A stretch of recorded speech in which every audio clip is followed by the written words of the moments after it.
Hi guys, so today we are going to go ahead and read our next section in George versus George.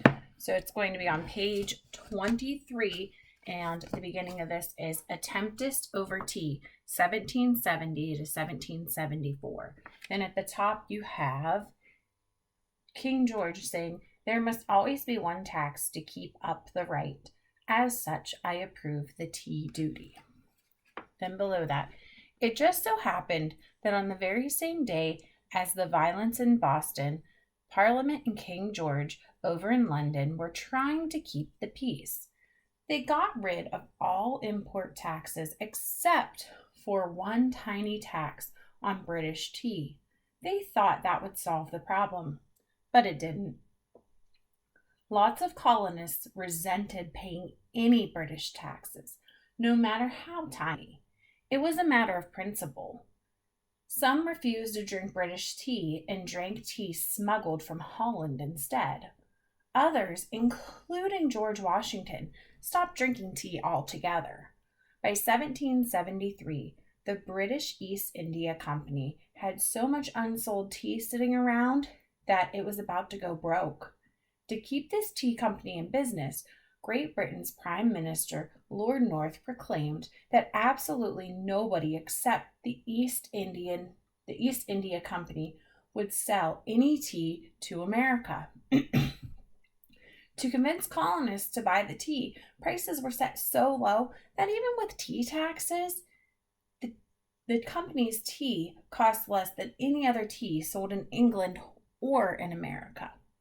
The colonists loved tea, but most of them still thought that that this was taxation without representation. British tea either rotted in warehouses or got sent straight back to England. Before long, Royal Governor of Massachusetts, Thomas Hutchinson, declared that unless the tax was paid, none of the tea shipped to Boston Harbor could be sent away. If the tea was not unloaded, ship commanders would force it on shore under the cover of their cannon's mouth. All right, and then we're going to go ahead over to the next page, pages 24 and 25.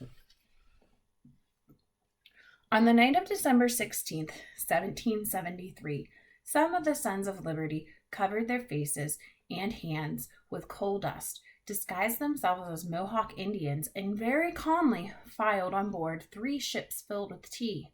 Hundreds gathered to watch as the men split open 342 chests of British Darjeeling tea with tomahawks and fed all 45 tons of it to the fish. Over on page 25. Most Britons were outraged when they heard the news of the wanton destruction. Americans were clearly a race of convicts. They had gone too far and must be punished. 6 months later, the king and an angry parliament closed Boston Harbor. Nothing could come in and nothing could go out. Now, if you go ahead and look down here at the picture, all the way over here we have, it says Boston Harbor, a teapot tonight. Then over here it has the little music notes that they're singing, "Rally Mohawks, bring out our axes, and tell King George will pay no taxes on his foreign tea."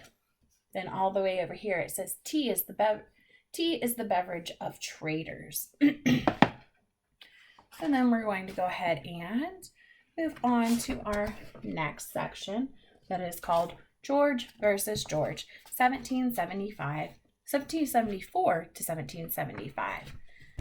Here in the middle, we have British ships of war blockade Boston Harbor. The port closure quickly put huge numbers of Bostonians out of work. People were afraid that they would starve. Other colonies scrambled to help by sending food, clothing, and flocks of sheep. Americans smuggled in at least 5,000 chests of tea from Holland alone. They also smuggled gunpowder. Bostonians began to think of war.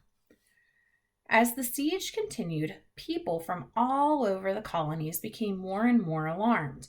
If Boston was was in such a sea of trouble, who was to say that worse things couldn't happen in Philadelphia or Williamsburg or Charleston? George Washington didn't approve of the Tea Party one bit, but he approved of the punishment even less.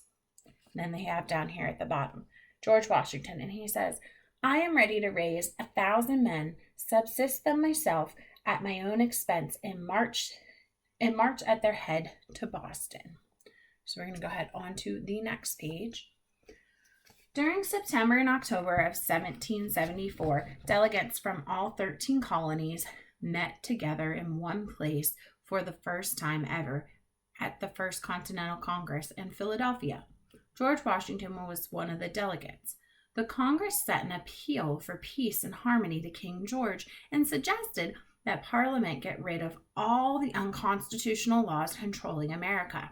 Until then, the colonies would not import or buy any British goods and would not export any of their own goods to the mother country. So they wouldn't take any goods in from British, and they wouldn't send anything out to them either. Then down here at the bottom, they show you, it says, in America and in England. So in America, it says, affairs here are worse than even at the time of the Stamp Act. If you think 10,000 men are enough, send 20. And that was the British General Thomas Gage, who was the commander-in-chief of America.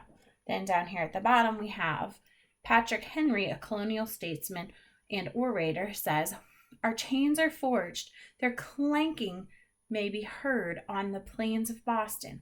I know not what course others may take, but for me, give me liberty or give me death. Then over here we have in England, Charles Van, who's the British Member of Parliament, says, you will never meet with that proper obedience to the laws of this country until you have destroyed the nest of the locusts. Then down here a little further, we have Samuel Johnson, who was the greatest English writer of his day. How is it that we hear the loudest yelps for liberty from the drivers of Negroes? Then down here at the bottom, we have King George, who says, the New England governments are in a state of rebellion. Blows must decide whether they are subject to this country or independent. And then we are going to go ahead and stop there for today. And our next section next time will be the shot heard around the world. Bye.